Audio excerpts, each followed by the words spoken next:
MTA International, reaching the corners of the earth.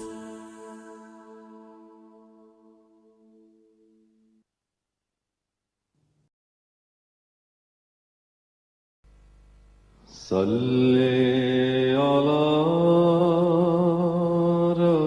رسولنا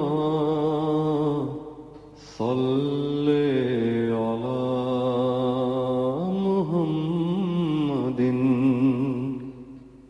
صلی علی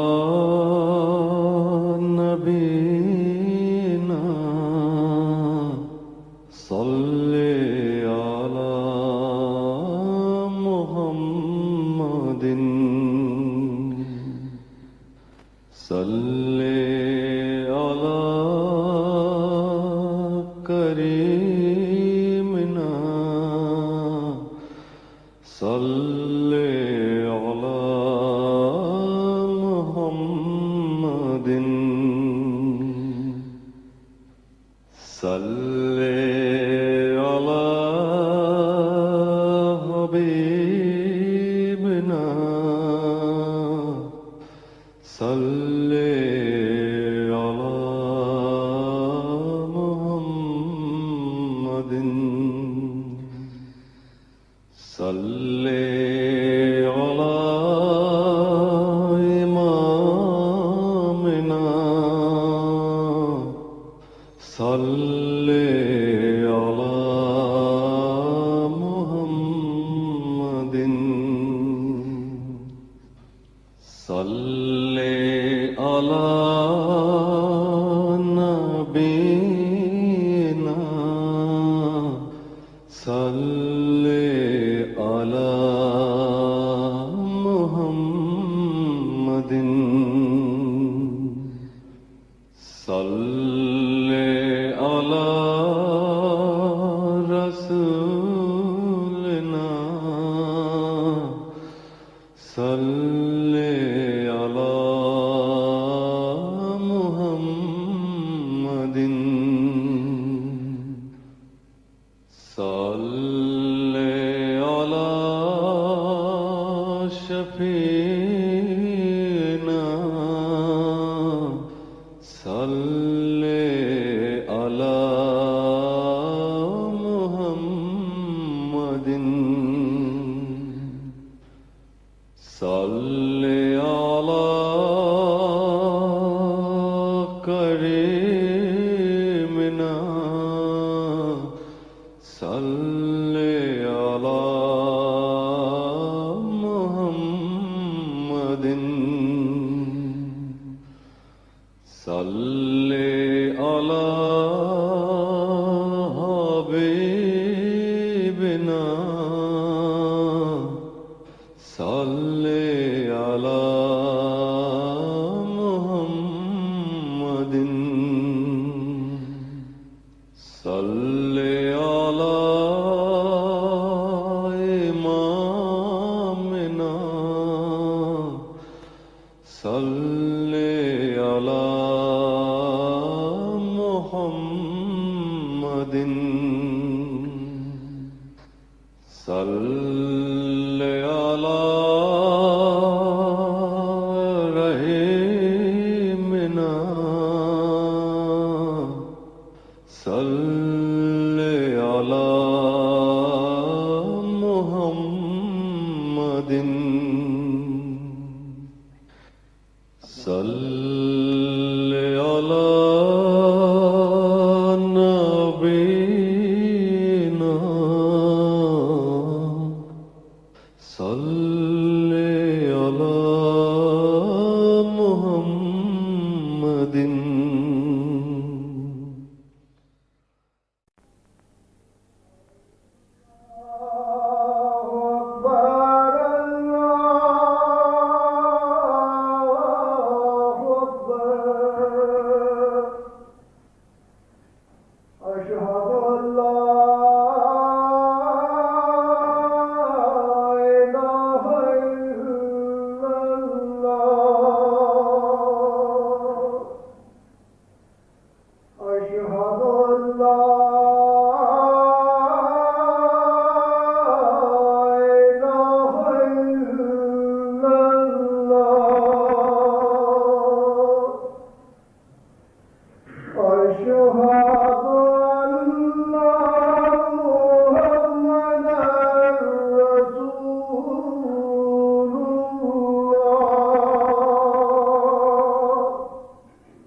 حي على الصلاة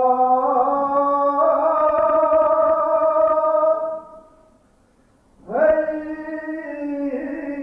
على الصلاة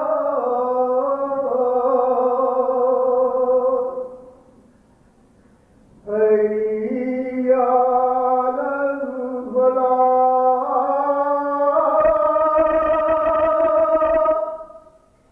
حي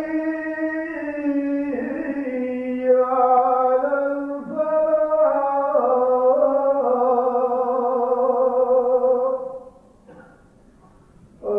الله أكبر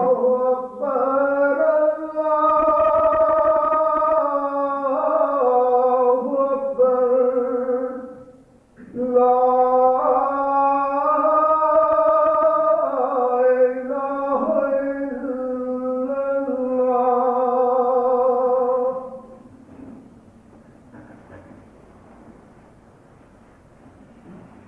أشهد أن لا إله إلا الله وحده لا شريك له وأشهد أن محمدا عبده ورسوله. أما بعد فأعوذ بالله من الشيطان الرجيم. بسم الله الرحمن الرحيم. الحمد لله رب العالمين الرحمن الرحيم مالك يوم الدين. إياك نعبد وإياك نستعين. اهدنا الصراط المستقيم صراط الذين أنعمت عليهم غير المغضوب عليهم ولا الضالين.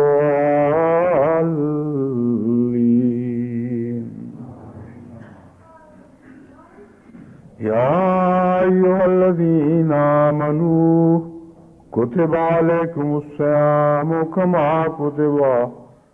كما كتب على الذين من قبلكم لعلكم تتقون.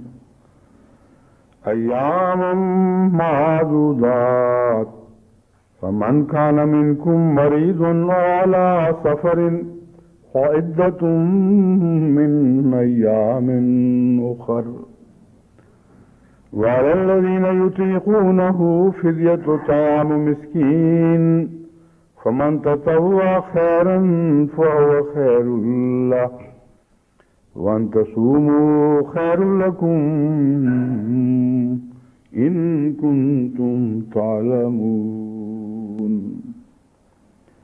شهر رمضان الذي أنزل فيه القرآن هدى للناس وبينات من الهدى والفرقان. فمن شهد منكم الشهر فليصمه ومن كان مريضا على سفر فعدة من أيام أخر. يريد الله بكم اليسر ولا يريد بكم العسر ولتكملوا العدة ولتكبروا الله على ما هداكم ولعلكم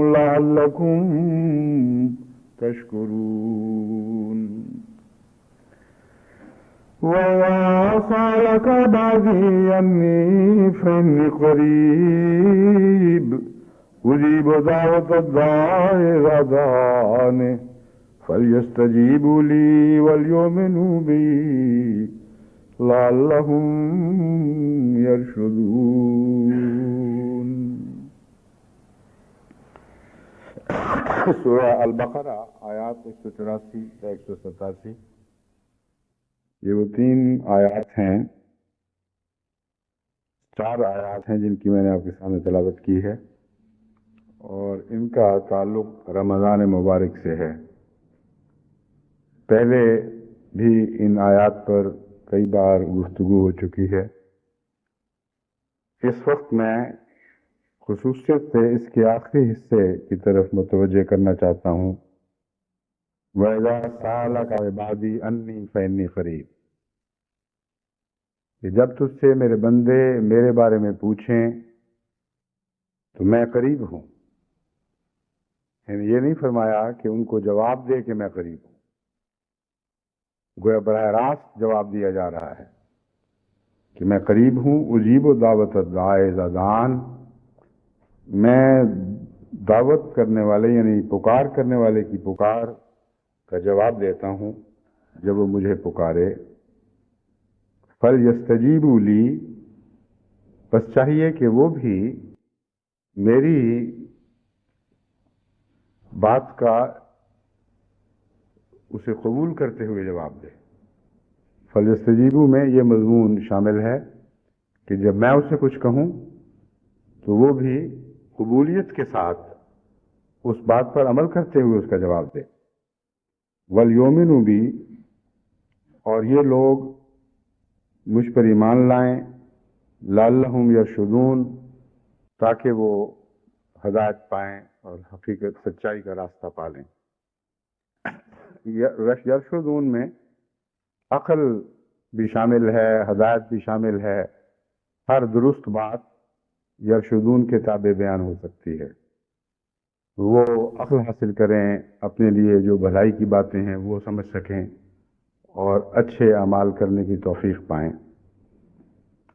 رمضان مبارک اس پہلو سے بہت ہی اہم مہینہ ہے کہ اس میں تمام شریعت کے احکامات اجتماعی طور پر اپنے عروج کو پہنچ جاتے ہیں، اور تمام احکامات جس انہماک کے ساتھ، جس خلوص کے ساتھ، جس محنت کے ساتھ بجا لائے جاتے ہیں، جیسا اس مہینے میں ہوتا ہے ویسا اور کسی مہینے میں نہیں ہوتا۔ گویا کہ گہری مشق کا مہینہ ہے۔ بعض دفعہ فوجوں کو واپس ریجمنٹ سینٹر میں بلایا جاتا ہے باری باری، تاکہ 1-2 مہینے جتنے بھی مقرر ہیں وہ خصوصیت کے ساتھ ان سب باتوں کی دوبارہ تربیت دیں جن کی پہلے تربیت دی جا چکی تھی۔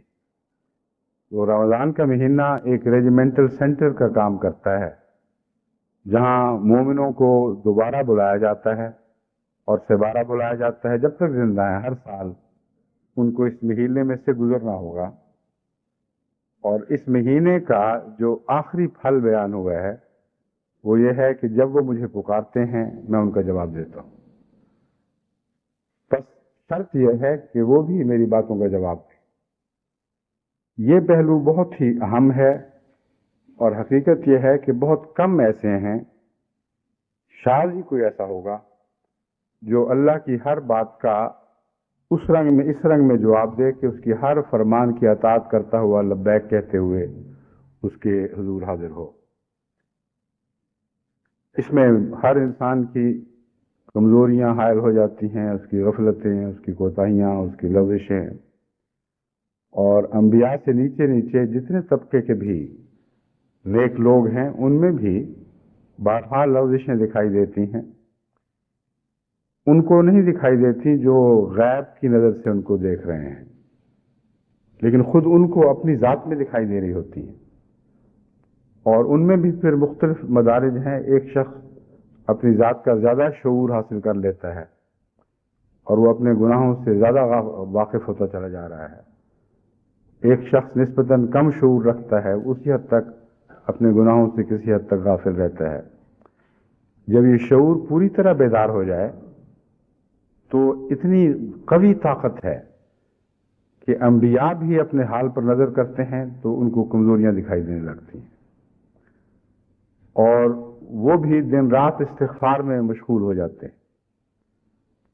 بس باوجود اس کے کہ انبیاء ہر معیار کے مطابق معصوم ہیں، لیکن اندرونی آنکھ جب روشن ہو جائے تو ایسی روشن ہو جاتی ہے کہ معمولی سا داغ، معمولی سا نقص بھی کسی اندھیرے میں چھپا رہ نہیں سکتا، کھل کر ہر چیز دکھائی دینے لگتی ہے۔ اور استغفار کا تعلق اس مضمون سے بہت گہرا ہے، اور یہی ہے جس کی طرف میں آپ کو متوجہ کرنا چاہتا ہوں۔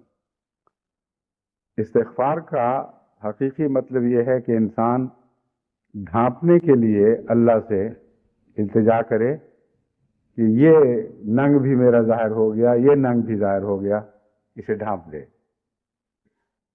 اور جب تک علم نہ ہو کہ کون کون سا ننگ انسان میں موجود ہے، کون کون سے گناہوں سے انسان داغدار ہے، اس وقت تک استغفار دل سے حقیقت میں اٹھ ہی نہیں سکتی۔ اور اس میں بھی پھر آگے درجے ہیں۔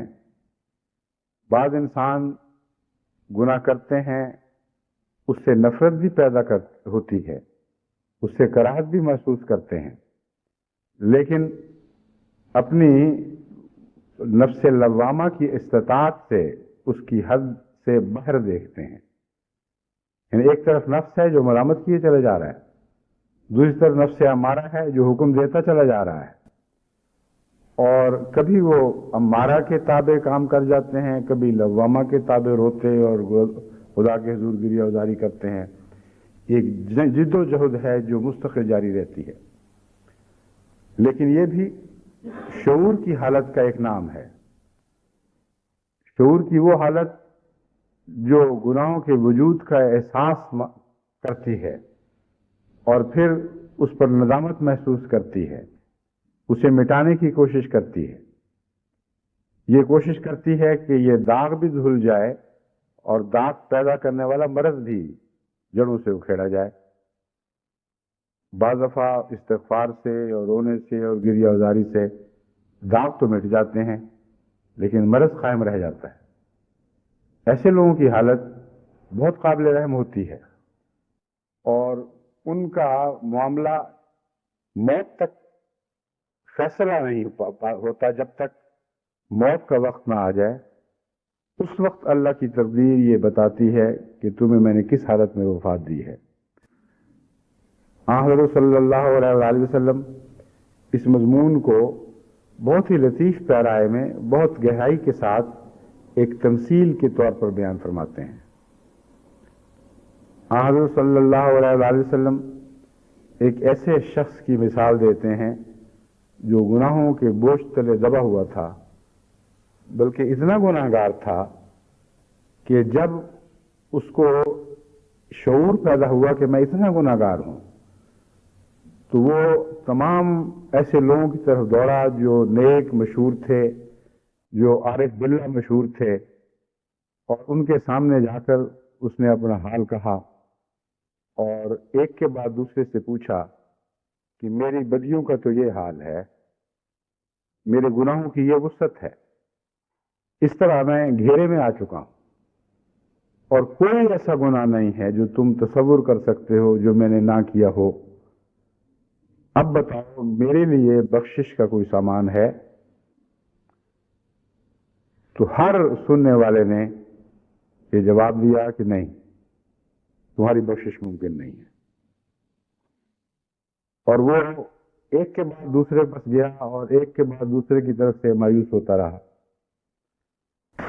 اس مضمون کو آگے بڑھانے سے پہلے اس پہلو کو بھی میں سمجھانا چاہتا ہوں کہ یہاں اللہ تعالیٰ کی مغفرت اور انسان کی مغفرت کا ایک فرق بھی دکھایا گیا ہے۔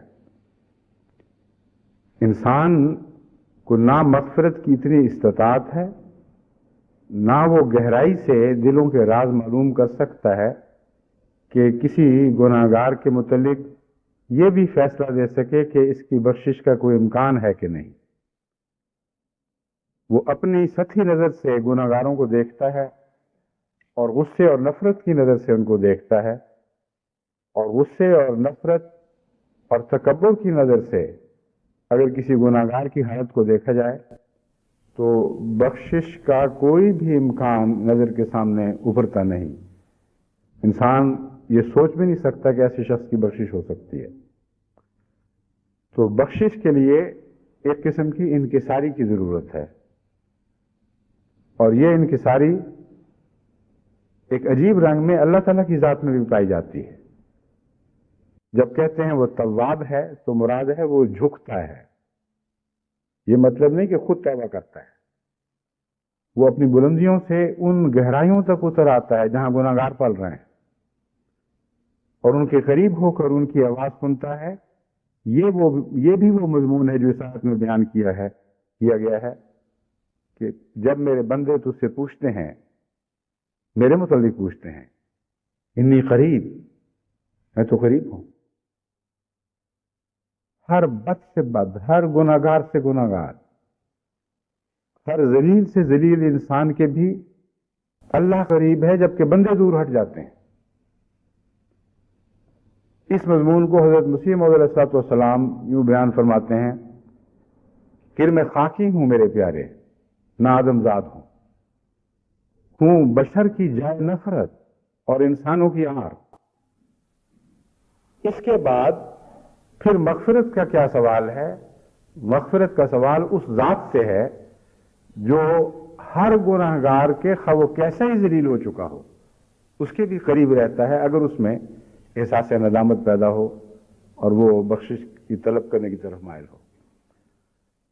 تو یہ وہ کیفیت تھی جس کو رسول اس شخص کی جس کو حضرت صلی اللہ علیہ وسلم نے اس طرح بیان فرمایا کہ گناہوں کے انتہا تک پہنچنے کے باوجود دل میں تمنا تھی، اور انسانوں کا حال یہ تھا کہ اپنی نیکیوں کی رعونت میں، اپنے نیکیوں کے تکبر میں اس کو حقارت سے دیکھتے تھے اور رد کرتے چلے جاتے تھے، اور خدا کی نمائندگی میں گویا رد کرتے تھے.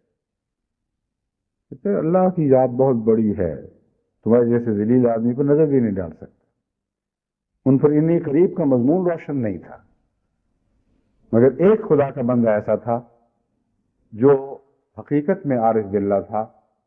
جب وہ گناہگار اس کے پاس پہنچا، اس نے کہا کہ تم ایک ہی طریق ہے کہ تم بدی کے شہر سے نیکی کے شہر کی طرف ہجرت کر جاؤ. اب بدی کا شہر کون سا ہے؟ ہر انسان کی ذات میں ایک بدی کا شہر آباد ہے. کسی کی ذات میں بہت بڑا شہر آباد ہے، بے انتہا اس میں گناہ بستے ہیں اور خوب کھل کھیلتے ہیں. کسی کی ذات میں کچھ کم آباد ہیں، مگر وہ معصوم جن کو خدا نے عصمت عطا فرمائی ہو ان کے سوا ہر ایک کے اندر کوئی نہ کوئی شہر بستا ہے. اور ایک اور شہر بھی ہے جو نیکی کا شہر ہے. اس طرف ہجرت کوئی بیرونی ہجرت نہیں بلکہ اندرونی ہجرت ہے.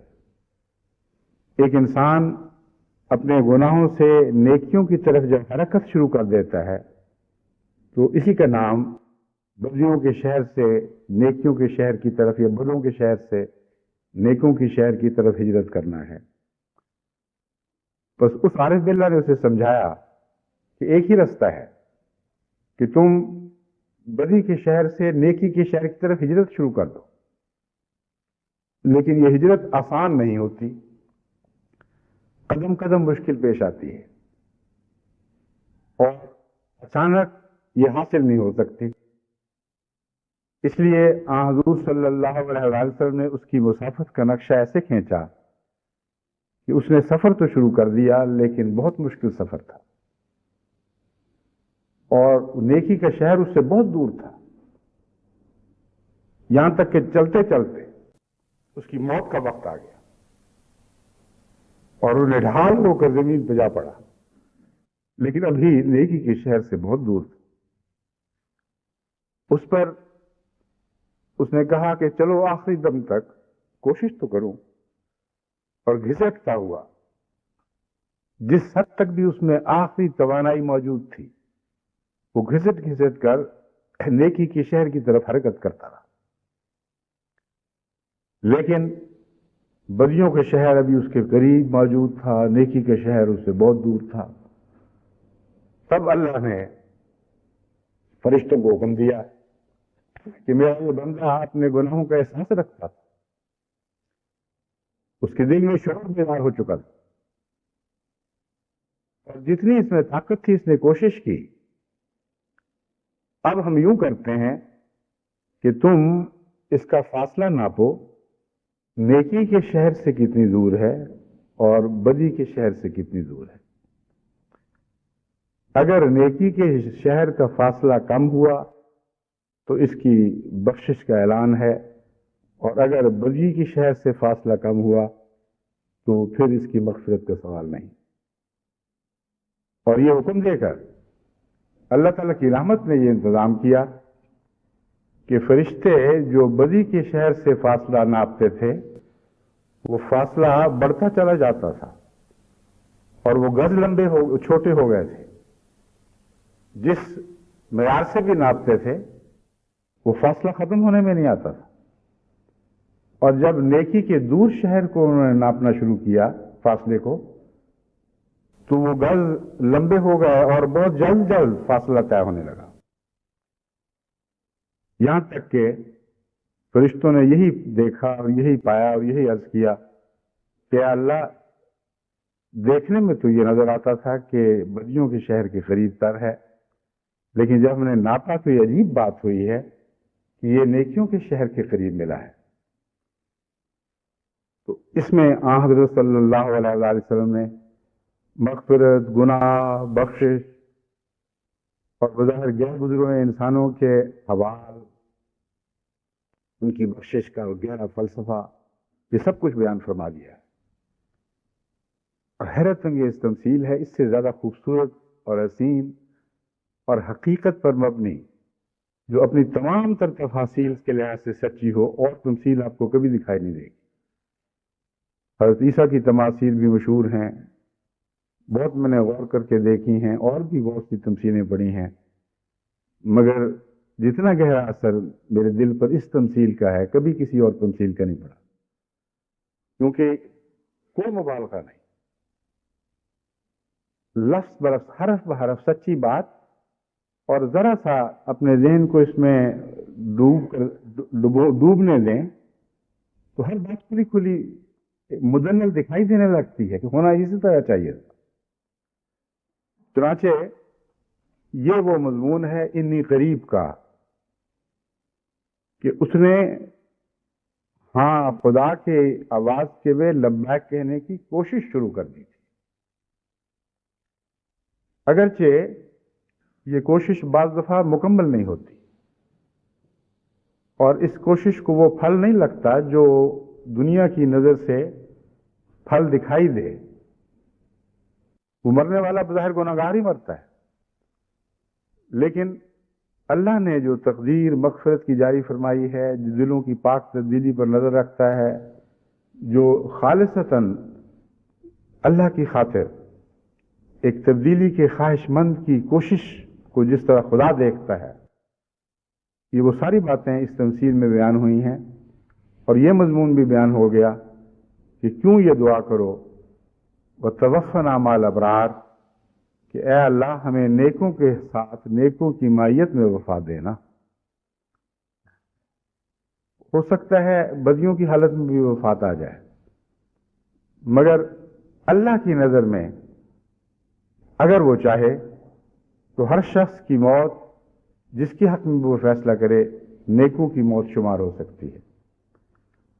بس یہ دو اہم مضامین ہیں جن کی طرف میں رمضان میں داخل ہونے سے پہلے آپ کو متوجہ کرتا ہوں، اور آپ سے یہ خصوصیت سے توقع رکھتا ہوں کہ اس رمضان میں اپنے لیے بھی یہ دعائیں کریں گے اور میرے لیے بھی دعائیں کریں گے، اور جماعت کے تمام دوسرے کمزوروں اور نیکوں کے لیے برابر یہ دعائیں کریں گے، کیونکہ اگر خدا کی نظر سے دیکھا جائے تو حقیقت میں کوئی بھی نیک نہیں، اور اس میں کوئی مبالغہ نہیں۔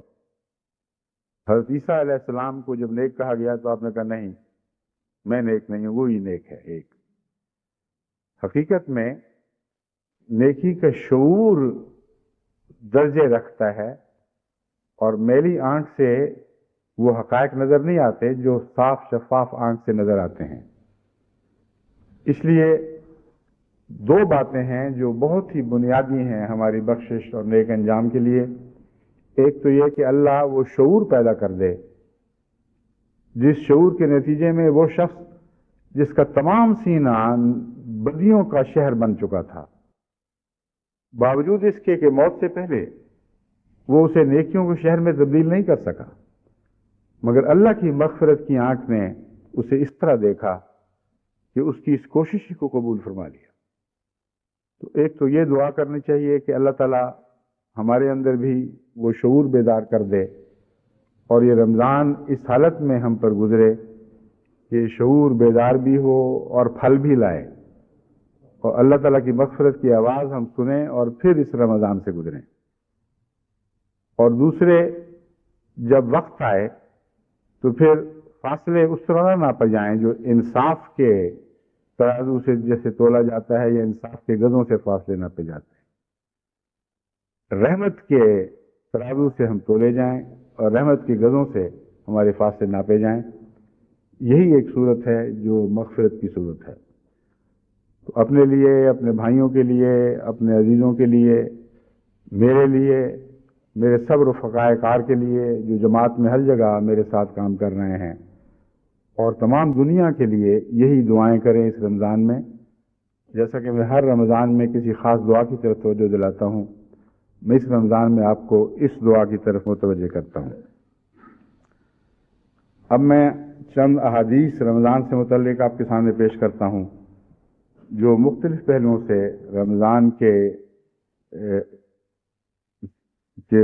تعلق میں ہماری ذمہ داریاں ہم پر روشن کر رہی ہیں اور رمضان کے فیوز بیان کر رہی ہیں، اور وہ احادیث جو ہمیں دکھا رہی ہیں یہ مہینہ اتنا برکتوں والا ہے، ایسا مغفرتوں والا ہے کہ اگر اس سے بھی خالی ہاتھ گزر گئے تو بہت بڑی محرومی ہوگی۔ بس اس پہلو سے میں چند احادیث آپ کے سامنے رکھتا ہوں۔ ایک ترمذی کتاب الدعوات باب ما یقول عند رؤیت الہلال میں مذکور حدیث ہے۔ حضرت طلحہ بن عبید اللہ بیان کرتے ہیں کہ حضرت صلی اللہ علیہ وسلم جب نیا چاند دیکھتے تو یہ دعا کرتے، اے میرے خدا، یہ چاند امن و امان اور صحت و سلامتی کے ساتھ ہر روز نکلے۔ یہ جو دعا ہے اس سے حضرت اقدس محمد رسول اللہ کی وسیع تر نظر پر کی طرف خیال متوجہ ہوتا ہے۔ رمضان کا مہینہ بہت برکتوں والا ہے، لیکن رمضان کا چاند جو امن کا پیغام لاتا ہے، جو نیکی کا پیغام لاتا ہے، آپ یہ دعا نہیں کرتے کہ اس مہینے کا چاند روزانہ ایسا نکلے۔ آپ فرماتے ہیں، اے خدا، ہمارا سارا سال ایسا ہو جائے کہ وہ برکتیں جو اس چاند کے ساتھ وابستہ ہیں، وہ امن جو اس چاند کے ساتھ وابستہ ہے، وہ ہمارے ہر روز کے چاند کے ساتھ وابستہ ہو جائے۔ امن اور صحت اور سلامتی کے ساتھ ہر روز نکلے۔ اے چاند، میرا رب اور تیرا رب اللہ تعالیٰ ہے۔ یعنی چاند کے ساتھ کوئی ذاتی تعلق نہیں ہے، یہ اللہ کی کہ بعض فرمودات، بعض اللہ تعالیٰ کے ارشادات کا نشان بنتا ہے تو اچھا لگتا ہے، اس کے بغیر اس سے ہمارا ذاتی تعلق کوئی نہیں ہے۔ اے چاند، میرا رب اور تیرا رب اللہ تعالیٰ ہے، تو خیر و برکت اور رشد و بھلائی کا چاند بن۔ اس کی عربی یاد کرنا تو مشکل ہوگا، لیکن اردو الفاظ یاد رکھیں۔ میں ایک پھر دہراتا ہوں، جب بھی نیا چاند نکلتا تو حضور صلی اللہ علیہ وسلم یہ دعا عرض کرتے اپنے رب کے حضور، اے میرے خدا، یہ چاند امن و امان اور صحت و سلامتی کے ساتھ ہر روز نکلے۔ اے چاند، میرا رب اور تیرا رب اللہ تعالیٰ ہے، تو خیر و برکت اور رشد و بھلائی کا چاند بن۔ دوسری حدیث بخاری کتاب الصوم سے لی گئی ہے۔ حضرت ابو ہریرہ رضی اللہ تعالیٰ عنہ بیان فرماتے ہیں کہ حضرت صلی اللہ علیہ وسلم نے فرمایا، تم چاند دیکھ کر روزہ شروع کرو اور چاند دیکھ کر افطار کرو، یعنی عید مناؤ، اور اگر دھند یا بادل کی وجہ سے 29 تاریخ کو چاند نہ دیکھ سکو تو شعبان اور اسی طرح رمضان کے 30 دن پورے کرو، یعنی رمضان سے پہلے مہینے کے 30 دن پورے کر لیا کرو اگر چاند دکھائی نہ دے اور شبہ ہو تو اس صورت میں ایک دن آگے بڑھانے کا ارشاد ہے، جلدی کرنے کا نہیں ہے۔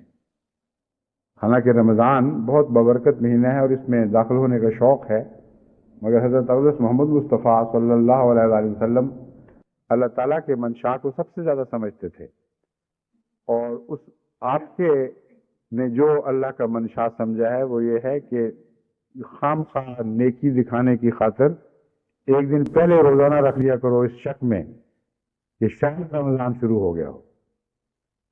اور یہ واقعہ ہے کہ بہت سی دنیا میں ایسے علاقے ہیں جہاں اس معاملے میں اسی طرح شدت کی جاتی،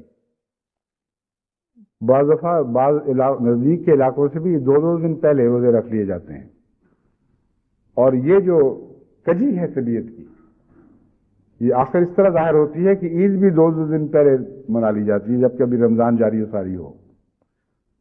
تو حضرت صلی اللہ علیہ وآلہ وسلم نے اس مضمون کو کھول کر بیان فرمایا ہے کہ جہاں چاند کا شک ہو وہاں شعبان کے 30 دن پورے کرو، اور پھر اسی اصول کے تابع عید کا فیصلہ کرو، 2 الگ الگ اصول نہیں ہوں گے۔ پھر اگر شک ہو کہ عید کا چاند نکلا ہے یا نہیں نکلا تو پھر ان پورے 30 دن رمضان کے پورے کرو اور پھر عید مناؤ۔ اب اس دفعہ جب یہ فیصلہ ہونا تھا کہ رمضان کب شروع ہو رہا ہے تو جو کمیٹی بٹھائی گئی انہوں نے رپورٹ کی کہ غالب گمان یہی ہے کہ یکم کی رات کو عید کا چاند طلوع کرے گا، اس لیے 2 کو رمضان کا چاند طلوع کرے گا، اس لیے 2 کو رمضان بن سکتا ہے۔ لیکن ایک امکان یہ بھی ہے کہ شاید ایک دن پہلے چاند طلوع ہو جائے۔ اس پر میرے ذہن میں تو ذرا بھی تردد پیدا نہیں ہوا یہ فیصلہ کرنے پر کہ پہلی بات کو کے تابع چلیں اور جس دن دیر میں چاند نکلنے کا احتمال ہے اس کو اختیار کریں، کیونکہ حضرت صلی اللہ علیہ وسلم کا یہی حکم ہے کہ اگر شک ہو تو پھر 30 دن پورے کرو۔ دوسرے یہ بات بھی میں نے ان کو سمجھائی کہ آپ کا جو حساب ہے وہ درست نہیں ہے، کیونکہ جو اہل علم ہیں وہ بتاتے ہیں کہ 2 طرح سے چاند دیکھنے کا امکان پیدا ہوتا ہے۔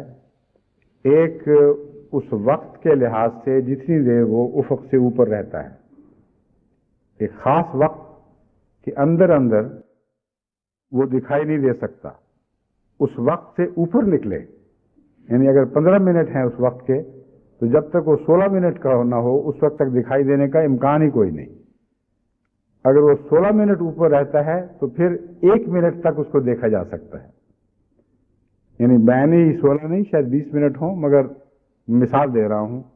ایک یہ زاویہ ہے جس سے چاند کے نکلنے کے امکان کو جانچا جاتا ہے۔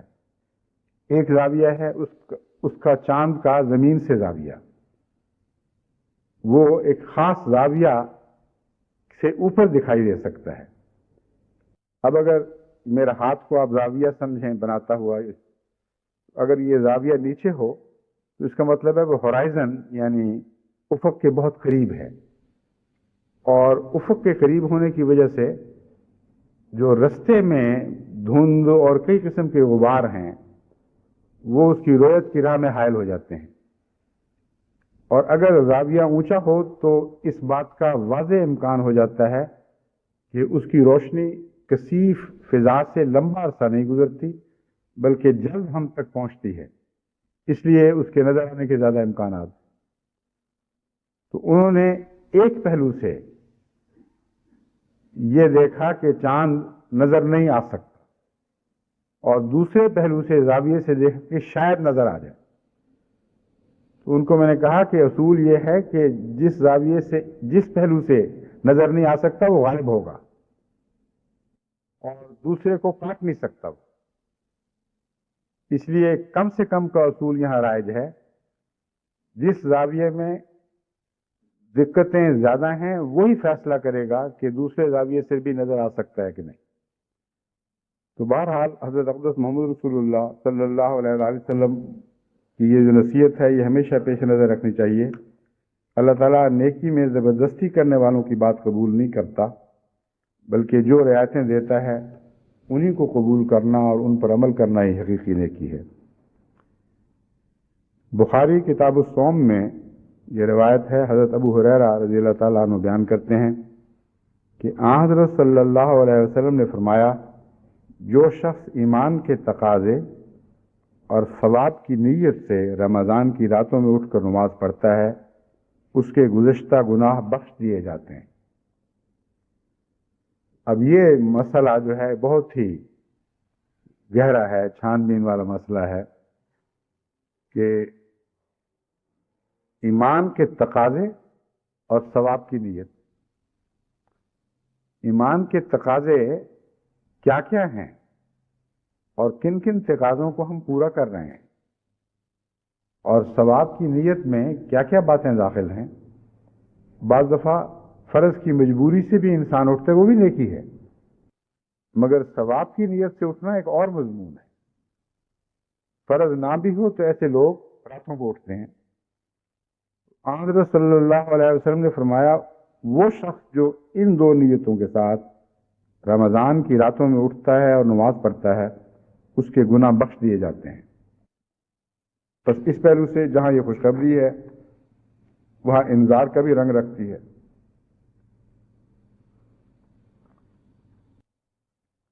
دراصل انذار اور خوشخبری یہ دونوں اتنے ملے جلے مضمون ہیں کہ ایک کو دوسرے سے کلیتاً الگ کیا ہی نہیں جا سکتا. ہر انذار خوشخبری رکھتا ہے. یہ کام نہ کرو گے تو فائدہ اٹھاؤ گے، یہ کام کرو گے تو نقصان اٹھاؤ گے. تو ہر شخص جو انذار کی آواز سنتا ہے اور اس پر عمل کرتا ہے اس کے لیے انذار خوشخبری لے کے آتا ہے. رستوں پر جگہ جگہ بورڈ لگے ہوتے ہیں، تیز موڑ ہے، ایک دم اونچائی آنے والی ہے، ایک طرف گڑھے ہیں یا برف جمی ہوئی ہے. یہ باتیں جو ہیں انذار ہیں، لیکن اس انذار کو ہٹائیں تو دیکھیں کتنے دکھ پیدا ہوں گے. تو انذار کی کوک سے خوشخبریاں پیدا ہوتی ہیں، اور خوشخبریاں بھی انذار کے بچے دیتی ہیں اگر ان خوشخبریوں پر عمل نہ کیا جائے اور ان سے فائدہ نہ اٹھایا جائے. یہاں حضرت صلی اللہ علیہ وسلم نے جو فرمایا اس کے گناہ بخش دیے جاتے ہیں. بس اگر کوئی بدنصیب رمضان سے گزرے اور گناہ نہ بخشے جائیں تو بڑی بدنصیبی ہے. بس اس پہلو سے یہ خوشخبری ایک انذار کا بھی رنگ رکھتی ہے. حضرت ابو ہریرہ رضی اللہ تعالیٰ عنہ کی روایت ہے، صحیح مسلم کتاب الصیام سے لی گئی ہے. فرمایا، وہ عرض کرتے ہیں کہ حضرت صلی اللہ علیہ وسلم نے فرمایا، الصیام جنۃ، کہ رمضان کا مہینہ روزے رکھنا ایک ڈھال ہے. اس ڈھال سے جس طرح انسان مختلف تیروں اور تلواروں یا نیزوں کی ضربوں سے محفوظ رہتا ہے، اسی طرح شیطان کے نیزوں اور تلواروں اور اس کے تیروں کی ضرب سے انسان محفوظ رہتا ہے اگر وہ روزے رکھے اور ان کا حق ادا کرے. تو ماہ صیام پورے کا پورا ایک ڈھال بن جاتا ہے مومن کے لیے. اس کی راتیں بھی ڈھال ہیں، اس کے دن بھی ڈھال ہیں. اور کوشش یہ کرنی چاہیے کہ جس طرح حضور صلی اللہ علیہ وآلہ وسلم نے چاند کے حق میں یہ دعا دی تھی کہ روز اسی طرح برکتوں اور خیر کے ساتھ نکلے، اسی طرح ہم یہ دعا بھی کریں کہ اے خدا رمضان کے بعد بھی یہ ڈھال ہمارا ساتھ نہ چھوڑے اور ہمارے آگے آگے بڑھے اور ہمارے دائیں اور بائیں اور پیچھے ہر قسم کے حملوں سے ہمیں ہمیشہ محفوظ رکھے. بخاری کتاب الصوم میں حضرت ابن عباس سے یہ روایت درج ہے کہ رسول کریم صلی اللہ علیہ وسلم سب سے زیادہ صدقہ و خیرات کرنے والے تھے، لیکن آپ کا صدقہ و خیرات اس وقت سب سے زیادہ ہوتا تھا جب رمضان میں جبرائیل آپ سے ملتے تھے. جبرائیل آپ کو رمضان کی ہر رات کو ملتے تھے اور آپ کے ساتھ قرآن کریم کا جو اس وقت تک نازل ہو چکا ہو دور مکمل کرتے تھے۔ رمضان میں آپ تیز تند ہوا سے بھی زیادہ تیزی کے ساتھ صدقہ و خیرات کیا کرتے تھے۔ آپ کے صدقہ و خیرات کی مثال تیز ہواؤں سے دی جاتی ہے، مگر رمضان میں یہ معلوم ہوتا ہے کہ اس ہوا نے جو تیرے بھی تیز تھی جھکڑ کی شکل اختیار کر لی، بکثرت صدقہ و خیرات کرتے تھے۔ آج کل جو صدقہ و خیرات کے محل ہیں ان میں بوسنیا کے مظلوم بھی ہیں، کشمیر کے مظلوم بھی ہیں، اور روس میں مختلف علاقوں میں جو مظلوم پائے جاتے ہیں وہ بھی ہیں، افریقہ کے بہت سے علاقوں کے مظلوم ہیں، اور کئی طرح سے دنیا میں ہر طرف انسان ظلموں کا نشانہ بنایا گیا ہے۔ اس کے علاوہ روزمرہ کی غربت کا نشانہ بھی ہے، روزمرہ کے فاقوں کی غربت کا نشانہ بھی ہے، اپنے قوم کے سرداروں کی بے حسی سے بھی دکھ اٹھا رہا ہے، اپنے گناہوں سے دکھ اٹھا رہا ہے۔ طرح طرح کے ایسے عوامل ہیں جو اس کی تکلیفوں میں اضافہ کرتے چلے جا رہے ہیں اور کوئی پرسان حال نہیں۔ تو ان سب کو صدقہ و خیرات میں شامل کرنا ایک چھوٹی سی جماعت کے لیے جو اور بھی بہت سے نیکی کے کاموں میں مشغول ہے اور بہت بوجھ اٹھائے لیے چل رہی ہے اللہ کے فضل کے ساتھ، اس کے لیے ممکن نہیں ہے کہ 100% ان تقاضوں کو پورا کر سکے۔ مگر وہی بات ہے کہ گناہوں کے شہر سے نیکی کے شہر کی طرف جانے کا وقت نہیں تھا، توفیق نہیں تھی، مگر کوشش ایسی کی کہ گھسٹ گھسٹ کے بھی بڑھنے کی کوشش کی۔ تو عام طور پر جو آپ صدقہ خیرات دیتے ہیں سارے مالی بوجھ اپنی جگہ قائم اور دائم ہیں، جو فرائض ہم پر عائد ہوئے ہیں، جو ذمہ داریاں ہم قبول کر چکے ہیں ان کو کم نہیں کر سکتے، لیکن کچھ اور اگر نکال لیں جو گویا گھسٹ گھسٹ کر بدیوں کے شہر سے نیکیوں کے شہر کی طرف بڑھ رہے ہوں تو یہ ادا اللہ کو بہت پیاری لگے گی، اور اس سزا کے صدقے ہمارے بہت سے گناہ بخشے جا سکتے ہیں۔ بس اپنے اپنے حالات پر نظر ڈالیں۔ عام حالات میں جو آپ صدقہ و خیرات کیا کرتے تھے رمضان میں ضرور اسے تیز تر کرنے کی کوشش کریں۔ یہ حدیث بخاری کتاب الصوم سے لی گئی تھی۔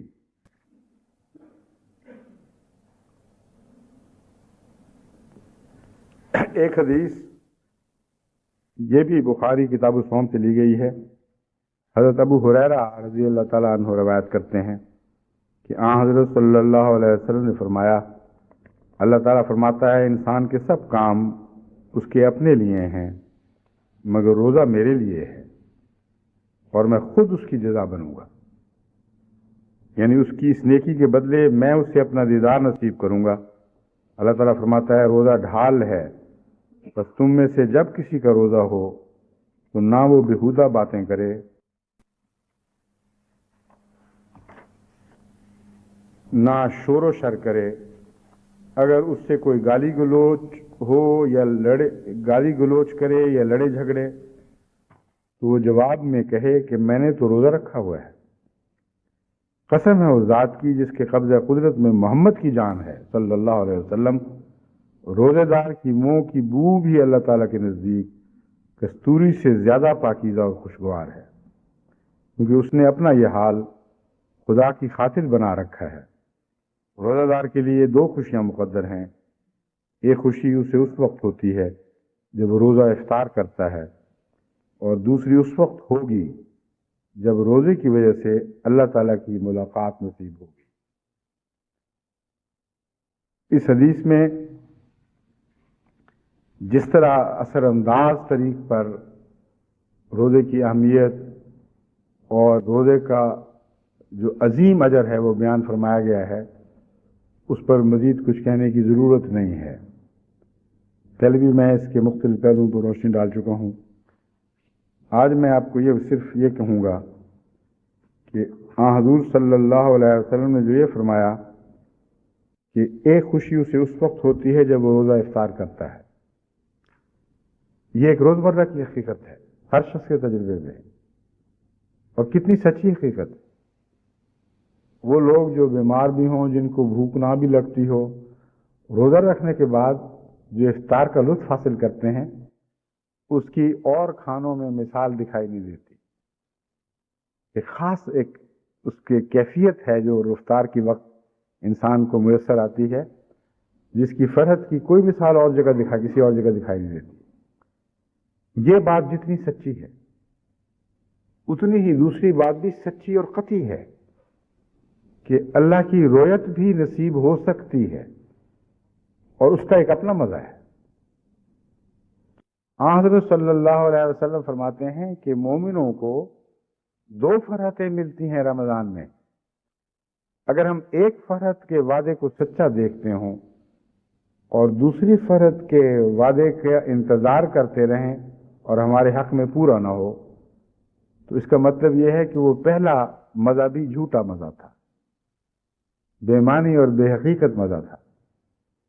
اگر افطار کا مزہ سچا ہوتا تو پھر وہ افطار بھی اللہ کرواتا جو خدا سے دوری کے بعد اس کے وصل کا افطار ہے. اور اس پہلو سے بھی رمضان میں خصوصیت کے ساتھ محنت کریں، دعائیں کریں، استغفار کریں، اور اللہ سے روزے کی وہ جزا مانگیں جو اللہ نے خود بیان فرمائی ہے کہ وہ جزا میں ہوں. بس اگر اس رمضان میں ہمیں یہ جزا مل جائے تو سب کچھ مل گیا. اس جزا کے بعد تو پھر اور کوئی جزا باقی نہیں رہتی ہے، اس کی اہمیت کوئی نہیں رہتی. کہتے ہیں سب کچھ خدا سے مانگ لیا، اس کو مانگ کر یا اس سے ملتا جلتا ہے. اٹھتے نہیں ہیں ہاتھ میرے اس دعا کے بعد. یہ شعر پوری طرح مجھے یاد نہیں، تو بیچ میں نے وزن پورا کر لیا ہے، مگر مضمون یہی ہے، اور بڑی قوت والا مضمون ہے کہ خدا کو مانگ کر ہم نے سب کچھ ہی مانگ لیا. اس کے بعد کسی اور دعا کے لیے ہاتھ نہیں اٹھتے. حضرت مسیح موعود علیہ السلام نے اسے اس طرح ایک نسبتاً سطحی رنگ میں پیش نہیں فرمایا. مثلا یہ اس کا سطحی پہلو ہے کہ اٹھتے نہیں ہاتھ میرے اس دعا کے بعد. کون ہے جو خدا سے مانگ کر یہ ضمانت بھی اپنے اندر رکھتا ہو، اپنے ساتھ رکھتا ہو کہ وہ خدا کے ساتھ کی وفا کے تقاضے پورے کرے گا، اور آئندہ اسے خدا سے مانگنے کی احتیاج نہیں رہی. تو شعر دیکھنے میں بڑے اچھے لگا کرتے ہیں، مگر جب آپ ڈوب کر دیکھتے ہیں اچھی باتوں میں تو پھر پتہ چلتا ہے کہ کون سی باتیں گہری صداقت پر مبنی ہیں، اور ان کا چہرہ بھی حسین ہے، ان کا باطن بھی حسین ہے. حضرت اقدس محمد مصطفیٰ صلی اللہ علیہ وآلہ وسلم کی ہر بات یہ دونوں حسن رکھتی ہے. حضرت مسیح موعود علیہ السلام کے اشعار میں بھی اور آپ کی نثر میں بھی یہی پہلو سب سے نمایاں ہے، جس کی وجہ سے آپ کی تحریر اور نظم میں غیر معمولی طاقت پیدا ہو جاتی ہے. آپ فرماتے ہیں وہاں کی می خواہ مز تو نیز توئی، زرد و عالم مرا عزیز توئی، زرد و عالم مرا عزیز توئی، وہاں کی می خواہ مز تو نیز توئی، کہ میرا تو دونوں جہان میں تو ہی عزیز ہے. وہ جو میں تجھ سے مانگتا ہوں وہ تو ہے، تجھ سے مانگتا ہوں. اور یہ دعا ساری عمر کا ساتھ. ایسی دعا نہیں تھی کہ جس کے لیے ہاتھ اٹھے اور پھر گر جائیں تو پھر کبھی نہ اٹھیں. ایسی دعا آپ نے مانگی کہ آخر وقت تک آپ کی یہی دعا جاری رہی، جبکہ خدا مل بھی چکا تھا، ساتھ رہتا تھا، بعض دفعہ ساری رات آپ کو خوشخبریاں دیتا ہے. مگر یہ مسیح موعود علیہ السلام کی دعا کبھی ساقط نہیں ہوئی. اس رمضان میں بھی یہ دعا مانگیں، اور اس رمضان کے بعد بھی یہ دعا مانگتے چلے جائیں کہ اے خدا ہمیں تو مل جائے اس نیکی کے بدلے، اور یہ تیرا ملنا دائمی ملنا ہو، اور ہم ہمیشہ احتیاج محسوس کریں کہ تو پھر بھی ملے. اس مضمون کا ایک پہلو ہے جس کی طرف میں آپ کو اب متوجہ کرنا چاہتا ہوں، وہ یہ ہے کہ خدا کا ملنا کوئی ایسا ملنا نہیں جیسے بندے کا ملنا ہو، اور اس کے بعد ملاقات کی آرزو اپنی انتہا کو پہنچ جائے اور مکمل ہو جائے اور انسان سیراب ہو جائے۔ خدا کا ملنا تو ایک لامتناہی سفر کی مثال رکھتا ہے۔ ہر قدم جو منزل کی طرف اٹھ رہا ہے وہ کچھ ملاقات کا مزہ دیتا ہے، لیکن جہاں ٹھہر جائیں وہاں محرومی اور ہجر کی کیفیت پیدا ہو جاتی ہے۔ بس ہاتھ بھی اٹھتے ہیں اور اٹھتے چلے جاتے ہیں، قدم بھی اٹھتے ہیں اور اٹھتے چلے جاتے ہیں۔ کوئی ایسا مقام نہیں آتا کہ جہاں ہاتھ گر جائیں یا قدم رک جائیں، اور اگر آئے گا تو وہی موت کا اور ہجر کا مقام ہے، جس میں خدا کی حاصل کردہ لقاء کے جو پہلے پھل تھے وہ بھی ضائع ہونے کا خطرہ ہوتا ہے۔ بس اللہ تعالیٰ کی لقاء کا یہ جو مضمون ہے یہ ان معنوں میں بہت گہرائی رکھتا ہے کہ خدا تعالیٰ کے اندر سفر لامتناہی سفر ہے۔ اللہ کی ذات کی کوئی عرفان اول تو بذات خود ممکن نہیں، اللہ ہی خود ظاہر ہو تو ممکن ہے۔ اسی لیے میں نے عرض کیا تھا کہ خدا کے ہاں بھی ایک انکساری پائی جاتی ہے، اور وہ انکساری نہ ہو تو ہمارے درمیان کوئی اتصال کی صورت باقی نہ رہے۔ اللہ تعالیٰ قرآن کریم میں اس کا ذکر یوں فرماتا ہے، لا تدرکہ الابصار وہو یدرک الابصار۔ کون آنکھ ہے جو خدا کو پا سکتی؟ ناممکن ہے۔ وہو یدرک الابصار، وہ آنکھوں تک پہنچتا ہے خود۔ تمہیں وہم ہے کہ تمہاری نظریں دور دور تک جاتی ہیں، اور یہ صورتحال عام انسانی بصیرت کے تجربے کے اوپر بین ہی صادق آتی ہے۔ اگر سورج کی روشنی خود سفر کر کے ارب ہا ارب میل سے بظاہر تنزل اختیار کرتے ہوئے ہماری آنکھوں تک نہ پہنچے تو ہماری آنکھ کی بصیرت اپنی ذات میں تو کوئی طاقت نہیں رکھتی کہ باہر نکلے اور اندھیروں کے سینے پھاڑ کر حقیقت حال معلوم حقائق تک جا پہنچ سکتی ہو۔ کسی چیز کا بھی ادراک نہیں کر سکتی۔ بس آسمان سے روشنی اترتی ہے اور وہ آنکھوں تک پہنچتی ہے، اور اس سے انسان دیکھنے کے قابل ہو جاتا ہے اگر اندرونی نور ہو۔ لیکن اپنی ذات میں وہ نور ایک ساکت نور ہے، اس میں توفیق ہی نہیں ہے کہ نظر سے اچھل کر باہر جا سکے اور باہر کے گرد و پیش کا جائزہ لے سکے۔ تو جہاں تک اللہ تعالیٰ کی ذات کا تعلق ہے اس میں تو کوئی سوال ہی پیدا نہیں ہوتا کہ انسان اپنی کوشش اور کھوج اور جد و جہد اور حرکت کے نتیجے میں خدا کو پائے۔ لا تدرکہ الابصار وہو یدرک الابصار، کوئی آنکھ نہیں ہے جو اس کا ادراک کر سکے۔ وہ آنکھوں کو پاتا ہے، یعنی ان تک پہنچتا ہے اور خود اپنے جلوے دکھاتا ہے، اور اس کا ہر جلوہ لامتناہی ہے۔ آن میں کچھ ہے، آن میں کچھ ہے، کل یوم ہوا فی شان۔ ہر روز ہر آن اس کے جلوے بدلتے ہیں اور لامتناہی ہیں۔ آج ایک شان سے ظاہر ہو رہا ہے، کل دوسری شان سے ظاہر ہو رہا ہے۔ ہم تو موسموں میں بھی نہیں پہچانتے کہ یہ خدائی کی شانیں ہیں جو بدل رہی ہیں، لیکن گہرے عرفان کے معاملے جب ہوں تو اکثر آنکھیں ان باتوں کے ادراک سے اندھی رہتی ہیں۔ اللہ ہی توفیق عطا کرے تو عطا ہوتی ہے۔ بس وہ دو ہاتھ جو دعا کے لیے اٹھیں، جو لقاء باری تعالیٰ مانگیں، وہ حقیقت میں ایک ایسی چیز مانگتے ہیں جس کی لقاء کا سفر کبھی ختم ہو ہی نہیں سکتا۔ ہر منزل کے بعد ایک اور منزل ہے، لیکن ہر منزل کچھ لقاء کا لطف ضرور دیتی ہے۔ یہ ایسا دور کا وعدہ نہیں کہ اس کی پیروی میں آپ مسلسل سفر کرتے رہیں اور جب تک وہ آخری مقام نہ پہنچے آپ سیراب نہیں ہو سکتے۔ اللہ تعالیٰ نے ایسے سفر کی مثال دنیاوی گمراہیوں میں بھٹکنے کی مثال کے طور پر پیش فرمائی۔ اللہ تعالیٰ فرماتا ہے وہ لوگ جو دنیا کی لذتوں میں اور عیش و طرب میں جد و جہد کرتے چلے جاتے ہیں، ان کی مثال ایک ایسے شخص کی سی ہے جو سراب کے پیچھے پانی سمجھ کے دوڑ رہا ہوں،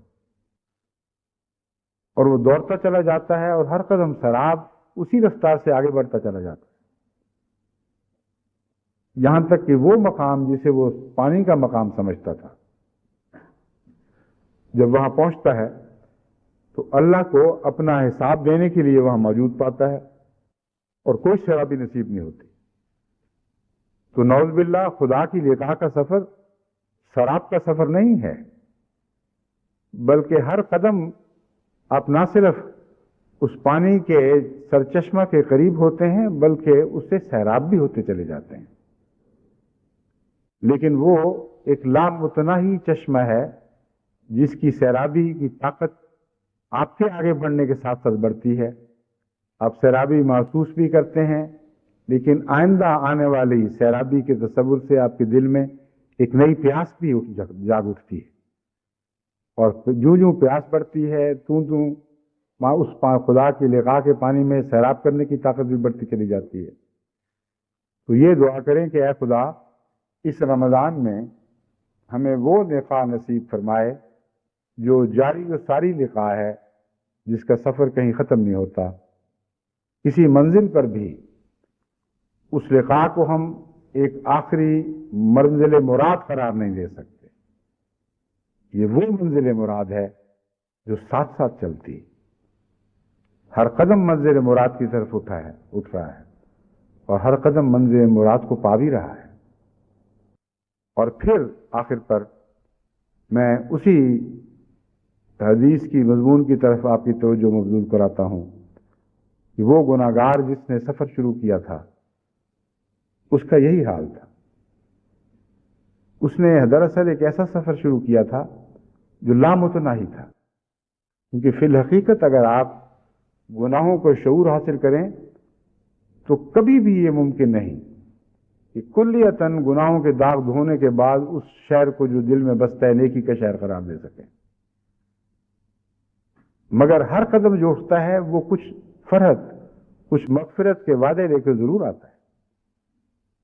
اور وہی پہلو ہے جس کی طرف یہ حدیث، یعنی اس پہلو کی طرف بھی یہ حدیث اشارہ کر رہی ہے کہ تم سفر شروع کر دو، یہ سفر نہ ختم ہونے والا ہے، مگر اللہ اپنی مغفرت اور رحمت سے جس طرح پیمائشیں کرتا ہے اس پہلو سے ہر مسافر ہر مقام پر جہاں بھی وہ مرتا ہے بخشش کی حالت میں جان دیتا ہے۔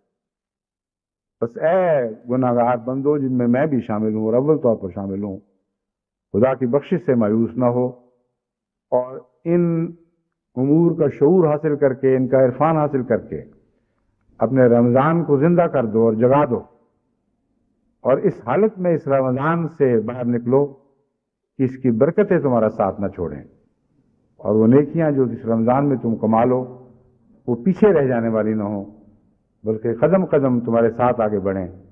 اللہ ہمیں اس کی توفیق عطا فرمائے۔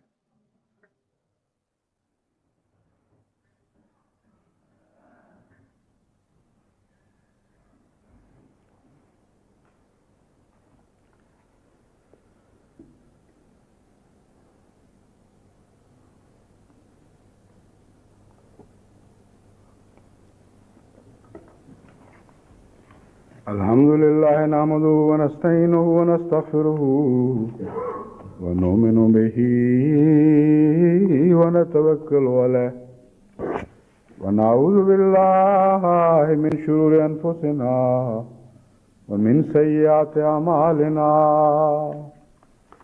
من يهده الله فلا مضل له ومن يضلله فلا هادي له، ونشهد أن لا إله إلا الله وحده لا شريك له، ونشهد أن محمدا عبده ورسوله۔ عباد الله رحمكم الله، إن الله يأمر بالعدل والإحسان وإيتاء ذي القربى وينهى عن الفحشاء والمنكر والبغي يعظكم لعلكم تذكرون اذكروا الله يذكركم وادعوه يستجب لكم ولذكر الله أكبر. ما كان